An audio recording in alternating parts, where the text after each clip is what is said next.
Hey everyone, today I'll be covering Infernal Hordes, the new game mode introduced into Diablo 4 in Season 5. I'll be covering the best way for you to actually farm it to get a lot of gold, materials and items, and also how it scales, the waves, everything, so you have a basic understanding of it, and you can figure out things in your own way, right? I'll be dividing this video into 3 different parts. First, we'll start by explaining how the compass scale and how the rewards scale with it as well. Then I'll be explaining you the best way I think to farm like a lot of Aether. And then I'll be also explaining what difficulty you should choose, depending on the capabilities of your build. I'll also be sure to have the average clear I did while still having no upgrades on gear and no mythic uniques. So you can actually have an idea of the difficulty and the rewards you get right after I cover this first topic. So, to enter Infernal Hordes, you're gonna need the Infernal Compasses. You can mostly get them in one of 2 ways. Either by doing Altide and getting them from the chests, or by completing Nightmare Dungeons. The ones you get from Altide chests I think are always tier 3. The ones you get from the Nightmare Dungeons can range from 3 to 5, I believe. And by the way, the ones that drop from the dungeons are a bit bugged. The tier 5 ones should drop with 7 waves, but they're dropping with 6. Just a side note, right? Now, the Infernal Compasses come in one of 8 tiers. Eventually, they said we'd get a 9 and a 10th tier, but for now we only have 8. The first 2, you can pretty much ignore them if you're rarely ever gonna engage with them. So we're gonna be starting covering tier 3 and up. On tier 3, your enemies will be level 100, and every tier up, they're gonna get 20 more levels. I think you start seeing the level ups after 199, but they are getting stronger, believe me. You'll also start getting more waves per tier up. So on tier 3, you get 6 waves. On tier 4 and 5, you get 7 waves, and then tier 6 you get 8, tier 7 you get 9, and tier 8 you get 10. The rewards kinda scale with tiers as well. So for the gold and items, I believe they stay the same. There's no big difference.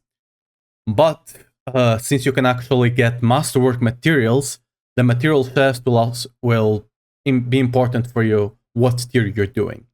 So tier 3 and 4, you'll get the masterwork material Oglite, I believe it's called, right? Obdicite, sorry. Yeah, you'll get that one. Then on tiers 5 and 6, you start getting Angolite. And tier 7 and 8, you'll get Neatharum, whatever it's called, I don't know the name. Besides that, the material chest can also contain scattered prisms, which are really nice in the beginning, so you don't have to worry about wasting them on, a bit shit gear. So you can get your resists up and your HP up without worrying too much about it. And you can supposedly also get some Stygian stones from them. I don't think I've ever gotten one myself, but I've seen a lot of people claim it, so it likely is true, but it's somewhat rare. Another reward you'll also get from doing Infernal Hordes is going to be the Abyssal Scroll, which will be the item that you can use to scale your compasses to tier 8, right? I don't think you'll ever drop one above tier 5, so to get to tier 8, either you craft them on the Occultist, or you can use the Abyssal Scrolls to upgrade the ones you drop. Alright, now on to the good stuff. How to actually farm them the best way to get a lot of Aether and conversely a lot of gold, items and materials to upgrade your gear. We'll be focusing on getting all the Hellborn nodes we can. 2 reasons. They spawn a lot of them, and they are easy to kill. There's basically 2 ways for you to properly scale the Infernal Hordes mode. One of them is Hellborns, the other way is gonna be the Lords. I'll cover in a bit why I don't think Lords are good. For now we're gonna focus on the Hellborn enemies. Start this off, you're gonna pick the Summon Hellborn option whenever you see it. They should show up in the first 3 waves if you're not unlucky. Then, after you select this one, 3 new options will start appearing to you. One of them, and the most important one for you to pick, is the Surging Hellborn. It will make the Hellborns drop one additional Aether, and will also make another one spawn, which is basically a multiplicative, right? After that, you'll also try to get... Sorry. You'll also try to get the Exalted Hellborn. That one will just make them do more damage, and will make them drop an additional Aether. It's not as good as the previous one, but it's still better than nothing. Then the last one that can start appearing is the Invigorating Hellborn. It will make your Hellborns do more damage, but when you kill them, you get, I think it's like a 200 attack speed buff or something. It's insane, you get a lot of attack speed. If your build can use this and you don't get the other two options, go for it. If you can kill things faster, you get more rewards, right? But for the most part, you'll be ignoring this one. Now, there's a second way for you to get Hellborns into your maps. One of them, the second one, right? I covered the other one. The second one is for you to get the Burning Rain passive. The Burning Rain will make Hellfire drop on your map. And then after you pick this one, there's a chance that the second one, called the Burning Hellborn, will start appearing.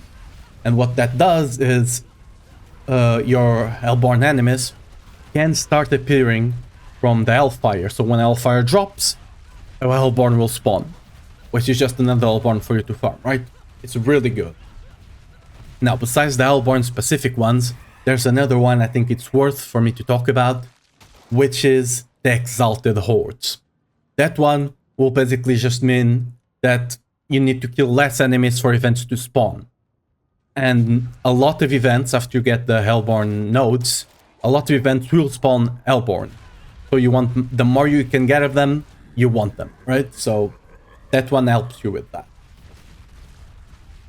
There's also a lot of, you know, things that give you strength that for your build, like movement speed and stuff like that. You can take them if you don't get anything else. And there's also the ones that buff masses and the ring thing that you need to kill things inside. I forget the name. You can take them if you want.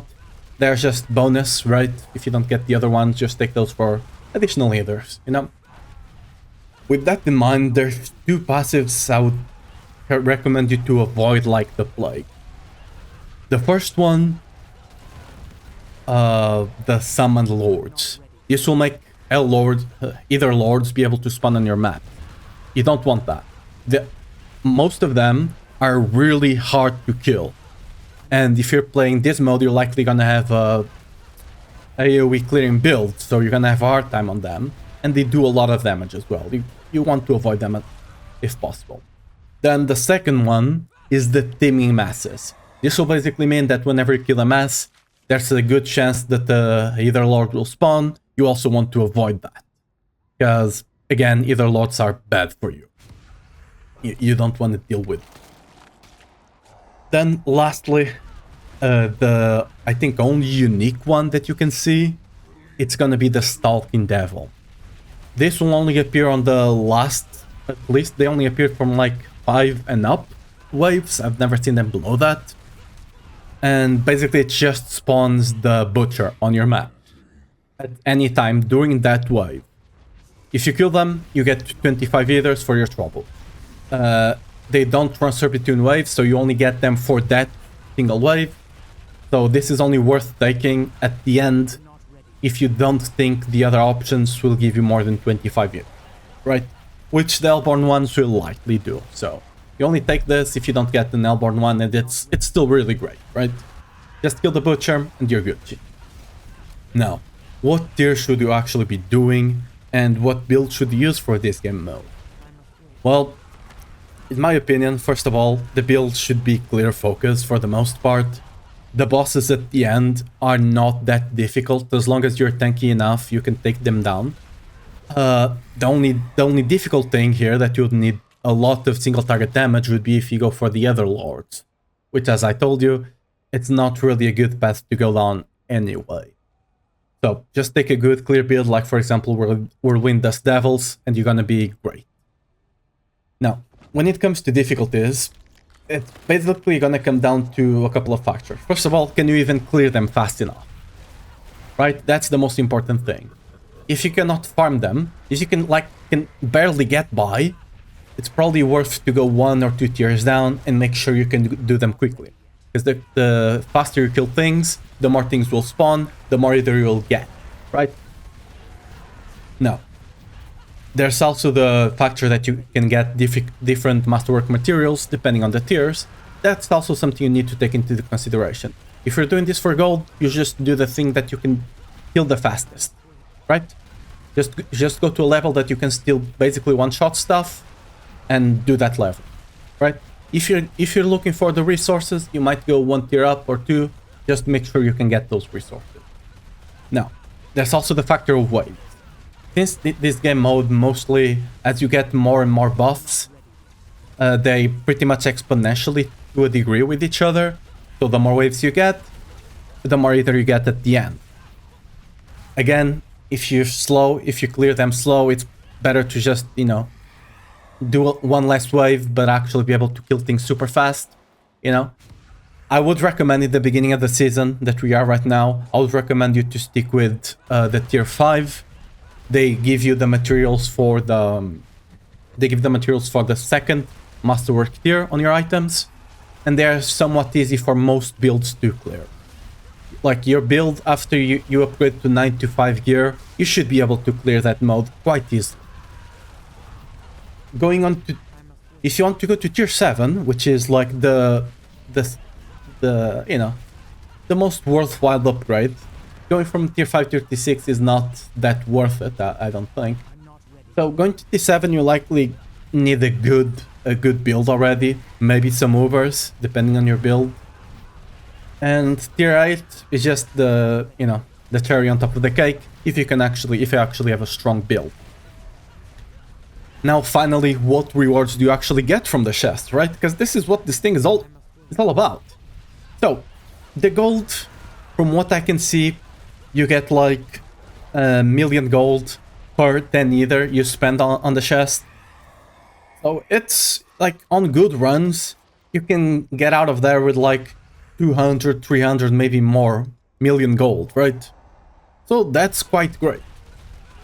The items, in my opinion, you should always open the 60 essence, the 60 Aether one. It drops a lot of items, I think it's worth it.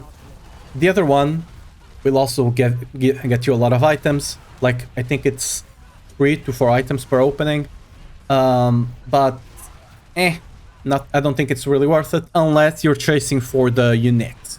If you're chasing for uniques that are specifically from the, you know, this mode, you just open that, right? Just farm that.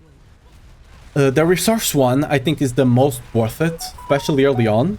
Sorry for that. Especially early on, I think it's the most worth one. You just keep doing pits, which are kind of tedious for the most part.